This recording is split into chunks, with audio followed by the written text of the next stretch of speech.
Atenção, isso não é um teste. O apocalipse chegou no TV sem spoiler. Corram para as colinas. Parem o carro na rua e saiam gritando. Saiam dos bares e vão para as igrejas. Saiam das igrejas e vão para os bares. Façam estoques de comida. Comprem todos os papéis higiênicos no mercado. Protejam-se. E usem a Surfshark, que está apoiando o apocalipse.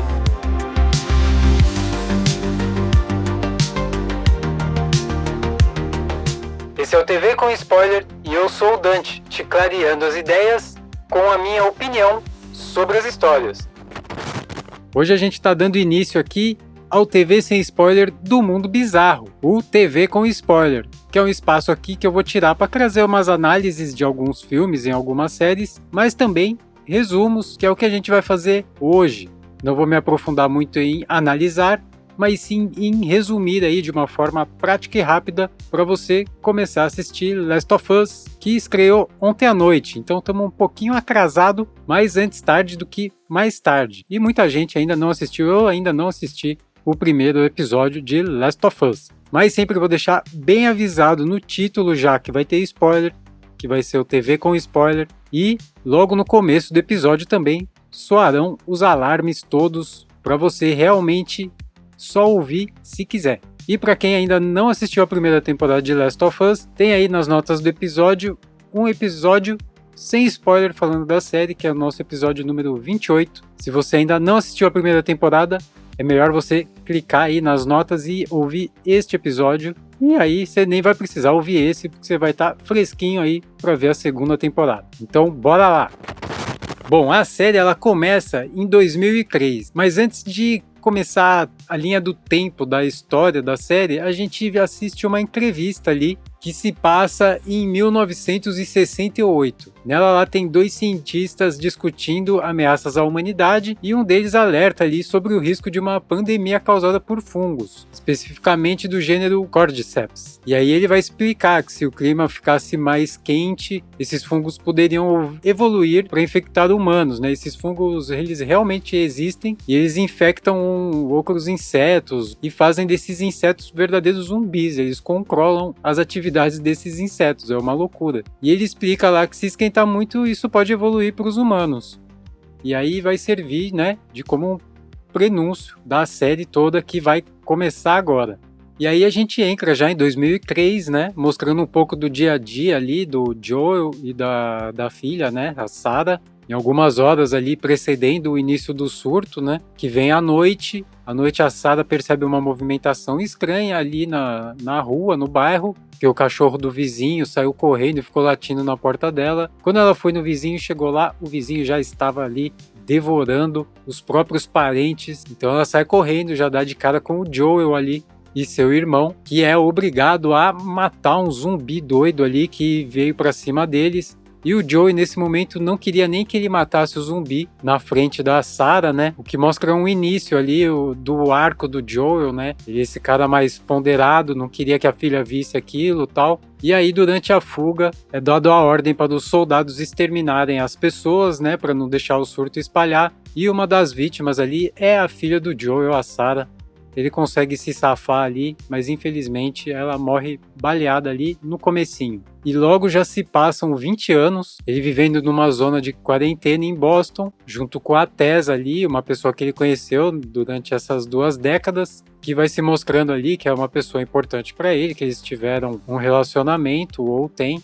E nessa ali eles se deparam com uma missão de contrabandear a Ellie, que é uma adolescente estava em poder, né, dos vagalumes, porque ela tinha sido mordida, porém até o momento não tinha mostrado nenhum dos sintomas que os infectados têm. Logo pode ser a salvação ali para a humanidade na criação e desenvolvimento de uma vacina. Então eles queriam levar ela para a universidade ali, onde tinha alguns cientistas que poderiam trabalhar na criação dessa vacina, que era uma missão que os vagalumes iam fazer. Mas numa situação ali de tiroteio, essa missão acaba passando para o Joel e a Tess. E o episódio 1 termina com eles saindo dessa área de quarentena. E o episódio 2 tem uma pegada bem legal de gameplay.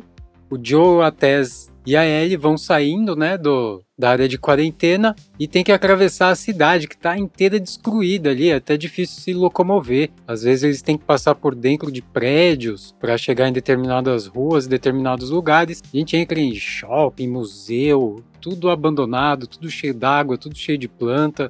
Os cenários aqui apocalípticos são muito no capricho, é tudo muito deslumbrante, assim, são maravilhosos. Os prédios sendo retomados pela natureza ali, e aí eles entram num desses prédios, né, atrás de mantimentos ali, encontram alguma coisa, e eles se deparam com os instaladores, que são os zumbis ali, que são mais antigos já, e eles não enxergam, porém eles têm uma audição sinistra, eles ouvem tudo. E nessa daí, a Ellie acaba sendo mordida de novo, mas a Tess também. E como esses fungos eles funcionam como um organismo só, todos eles são conectados, né? É um coletivo. Depois dessa treta aí começam a aparecer um monte de zumbis em volta do prédio ali. E como a Tess já tinha sido mordida, ela vai se sacrificar para salvar o Joe e a Ellie principalmente. E ali no leito de morte ela pede para o Joe que ele faça de tudo para conseguir levar a Ellie até o Bill e o Frank, que são amigos deles e que podem ajudar eles a completar a missão aí mais facilmente, visto que são pessoas ali super bem preparadas. E aí a gente vai entrar no episódio mais bonito da série, de longe assim, é o meu favorito.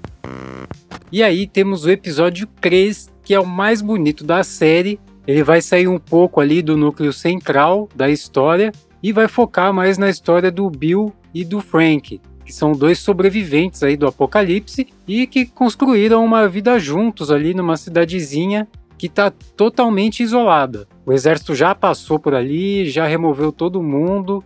O Bill conseguiu ficar escondido na casa dele, num porão secreto que tem lá. Então ele escapou da zona de quarentena, ficou na cidadezinha ali, no bairro dele, tudo deserto, totalmente isolado. E ele é daqueles doidão, cheio de arma em casa, né? Com estoque de comida, estoque de arma. Bem na pegada sobrevivencialista ali, um republicano nato, né? E ele vive bem ali, ele caça, come carne, tem um estoque de vinho ali que ele fez. Então ele consegue levar uma vida boa, bem vivida, ele tem energia elétrica, tem geradores, o cara fez de tudo ali para passar o resto da sua vida protegido de tudo. Até o dia que o Frank aparece lá pela propriedade dele e cai numa armadilha que o Bill tinha feito, né? Ele ficou preso num buraco e aí ele pede um prato de comida pro Bill, que tem abundância lá, né?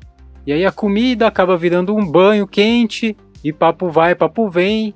O Frank vê um piano lá e quando ele toca é um gatilho aí para os dois começar um romance e o que era um prato de comida acabou virando anos e anos aí de um romance maravilhoso. E esse episódio vai contar tintim por tintim ali, fazendo um dos timelapses mais legais já visto na TV. Esse episódio é um espetáculo. E aí, em determinado ponto, a gente vai ver que o Frank conversava com a Tess, né, pelo rádio já. Então eles mantinham uma amizade ali virtual, até quando eles combinaram ali de se encontrar e se conheceram pessoalmente ali no almoço que o próprio Frank fez, fazendo a conexão ali com o núcleo central da série.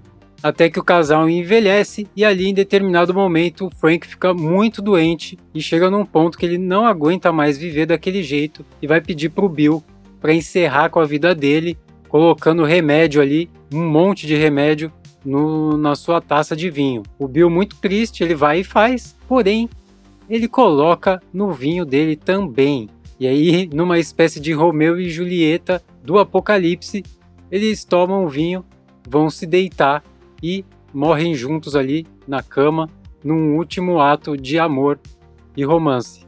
E quando o Joel e a Ellie chegam na casa dele, tá lá uma carta que o Billy deixou pro Joey, dando todos os suprimentos que ele tinha na casa, tanto de comida, quanto de arma, quanto de tudo, que era para ele usar para cuidar de quem ele amava de verdade. Ele estava se referindo a Tess, né? Mas no momento, quem estava lá com ele era a Ellie. E no quarto episódio, onde eles saem com o carro do Bill cheio de suprimentos, mas caem numa armadilha ali, fura os pneus da caminhonete. Ele mata um dos atiradores, mas na hora que estavam para matar o Joel, a Ellie aparece, saca uma arma e atira na perna do bandido, salvando a vida do Joel. E aí ele fica meio catártico, porque ele não queria que a Ellie tivesse que fazer isso. Então isso mexe com ele de uma maneira muito profunda, assim, ela ter que ter usado uma arma para matar alguém sendo apenas uma adolescente. Mas vai servir aí para selar a união dos dois aí. E é nesse episódio que ele vai ensinar ela a mexer numa arma. De fato, ela vinha pedindo até o momento, deixa eu carregar uma arma, e agora ele vai ensinar ela de fato, selando aí esse elo. E é nesse episódio que eles encontram uma dupla de irmãos ali que estão fugindo também, o Henry e o Sam. O Henry fugiu aí para poder salvar o irmãozinho dele, que é surdo, e eles se encontram com o Joel e a Ellie ali num prédio que eles estão escondidos, né? Esperando um momento para atravessar. Aí eles ficam descansando nesse prédio, e aí a Ellie já se conecta com o Sam, já fazem ali uma amizade. Então o Joel acha por bem eles descansarem um pouco e ter um dia de vida um pouco mais normal. Mas depois disso eles seguem missão. O Joel chama eles, vão seguir a missão juntos ali até a universidade. Porém o grupo ali liderado pela Caitlin, que é a Rose lá de Two and a Half Men. E ela tá na busca do Henry, e esse grupo ali faz uma emboscada, e quando ela tá para matar o irmãozinho dele, aparece ali uma gangue de zumbi saindo do chão, e um super mega zumbi apelidado carinhosamente de Baiacu, e bota todo mundo para correr. Eles conseguem fugir, mas ali a gente descobre que o Sam ele foi mordido. A Ellie ali num gesto ingênuo, mas cheio de amor, faz um corte nela mesma e tenta usar o sangue dela para salvar a vida do Sam. E aí eles dormem. Quando acordam, até parece que ele foi salvo, mas não. O menininho virou zumbi e acaba que o próprio irmão mata ele e na sequência se mata. E aí a Ellie e o Joel vão continuar a saga só eles dois mesmo. No episódio 6, a Joe e o Ellie encontram Tommy, que é o irmão do Joel, e que na verdade era a missão do Joel e da Tess ali no começo, eles estavam indo procurar o Tommy. Quando eles se encontraram lá com os vagalumes para procurar uma bateria de caminhão, e na situação de tiroteio que eu falei, eles ficam com a missão de levar a Ellie, né, até a faculdade para o desenvolvimento da vacina.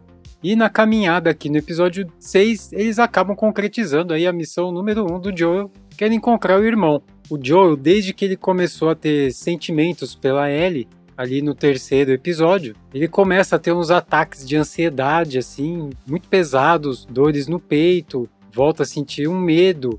Então ele se sente incapaz de completar a missão de levar a Ellie pelo sentimento que ele está sentindo por ela. E diz que vai ficar na vila ali, onde o irmão mora, né? Uma vila comunitária, uma comunidade ali que parece um lugar seguro, né? As pessoas estão reconstruindo a vida ali. Nesse episódio a gente fica conhecendo um pouco mais ali do passado do Joel e do Tommy. E quando o Joel vai dizer para Ellie que quem vai seguir viagem com ela é o irmão dele, ela fica doida da vida. Fala um monte pra ele, mas aí a culpa pesou e quando finalmente o irmão dele e a Ellie estavam de saída, indo pegar os cavalos para seguir a missão, o Joel estava lá já arrumando os cavalos e ele mesmo foi quem seguiu o rumo ali para a universidade.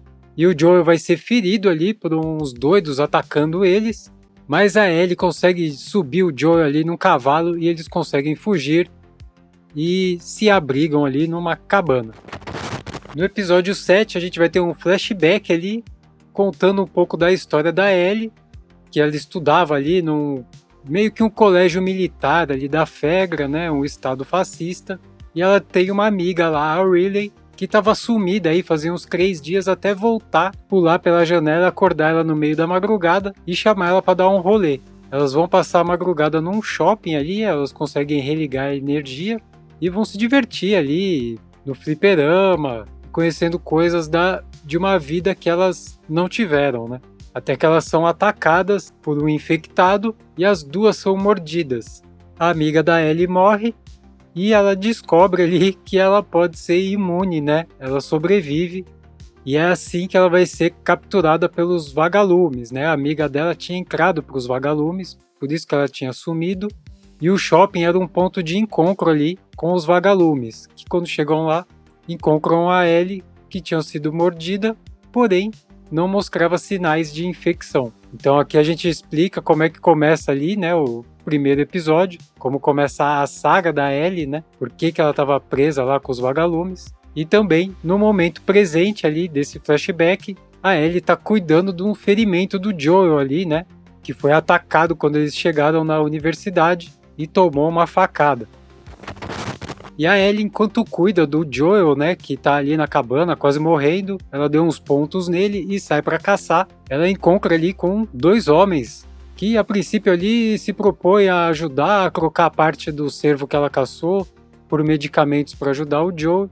Um deles ali é um líder religioso, um pastor, algo do gênero. Mas depois a gente vem a descobrir que, na verdade, ele era líder dos caras ali que tentaram matar o Joel. E revela-se ali meio que uma seita canibalista, que é liderada por ele também, que esconde das pessoas que elas comem carne de humanos, né? As pessoas comem sem saber. E aí a Ellie vai fugir, né? Lógico, mas ela é capturada e presa e vai servir ali de comida para eles. E quando eles vão matar ela para fazer de churrasquinho, ela consegue ali causar um momento de dúvida e acaba matando um deles. E o pastor tenta abusar dela ali enquanto tá tudo pegando fogo, tudo caindo, o cara vai lá e vai tentar abusar dela. E ela pegou ali uma machadinha, um cutelo, ela esmigalha o cara, ela mata ele, despejando toda a sua raiva ali, acumulada de uma vida toda. Encerrando assim o 8º episódio da série, e o penúltimo. E aí ela se encontra com o Joel e eles dão um abraço assim que vem para fechar, para amarrar, para dar um nó no laço emocional dos 2 personagens ali de uma vez por todas. O último episódio começa com um respiro, muito bem-vindo, né? Depois dessa saga toda. E mais uma vez aqui caímos para explorar os cenários maravilhosos pós-apocalípticos. Eles conseguem curtir, aproveitar um resquício ali da natureza, conseguem se divertir um pouco, dar umas risadas. Mas como a gente está no apocalipse, né? Nada que é bom dura pouco e eles são atacados novamente e separados, só que dessa vez são os vagalumes. Ele acorda ali num hospital, né, com a Marlene, que é a moça lá dos vagalumes que entrega a Ellie para ele e a Tess no começo. Ela mesma é que captura eles nesse momento. A gente tem um flashback aqui do nascimento da Ellie, onde a mãe dela é infectada minutos antes dela nascer. Então ela nasce e a Marlene mata a mãe dela, explicando ali possivelmente por que ela é imune, né, ao fungo. E aí ela diz pro Joel que ela está sendo preparada para fazer a cirurgia ali, para eles poderem fazer a vacina, mas que a Ellie não vai sobreviver depois da vacina, porque é uma cirurgia no cérebro e não tem como. E aí, meu amigo, o Joel vai se ver novamente perdendo aí, entre aspas, a filha de novo. Ele relutou a série inteira para não se apegar emocionalmente a Ellie. E como a gente viu aqui, isso aconteceu já faz um tempo e agora ele tá completamente apegado a ela. Então ele mata todo mundo dos vagalumes lá numa missão louquíssima, pega a Ellie e vai embora. Quando a Ellie acorda, ele inventa uma história lá que eles foram atacados por saqueadores e que os vagalumes acabaram desistindo aí de fazer a cirurgia nela. Ela pergunta se é verdade esse bilhete e ele confirma mentindo para ela, e o que dá a entender é que ela só parece que acreditou também. E por enquanto ficamos assim. Tá aí uma baita série com um baita roteiro, com muita emoção e um belo desfecho aqui, com o outro baita gancho para a segunda temporada, que eu vou começar a assistir assim que eu terminar de editar esse episódio. Essa série é fantástica, eu espero mesmo aí que vocês assistam, espero ter ajudado aí para voltar para a segunda temporada sem ter que assistir tudo que nem eu fiz, e também espero que vocês tenham gostado aí do TV com spoiler, que vai aparecer aí de vez em quando eu tiver a fim de falar um pouco mais sobre alguma coisa, que eu tô sempre me segurando aqui para não dar spoiler, é difícil e às vezes até meio chato, às vezes eu queria falar mais, mas o formato não me deixa, então estou aqui, ó, fazendo uma bifurcação e trazendo um quadro novo aí, mais um, pra gente ver se engata aí e dá mais profundidade para o TV sem spoiler. Então, se vocês gostaram, deixa aí seu like, sua estrelinha, seu comentário, sua avaliação, compartilhe com os amigos, se inscreve E se foi útil para você, deixa um cafezinho para nós via Pix. Os links do que a gente falou estão aí nas notas do episódio. Não deixe de conferir a nossa oferta exclusiva aí com a Surfshark, que dá até 4 meses grátis aí, a depender do plano que você escolher. E qualquer dos planos, eles são bem baratinhos ali. Um cafezinho, você está protegido pelo mês. Vamos ficando por aqui. Não sei quando vai ser o próximo episódio, agora tô jogando aí os episódios. Tome TV sem spoiler. E então, até o próximo episódio. Segundou.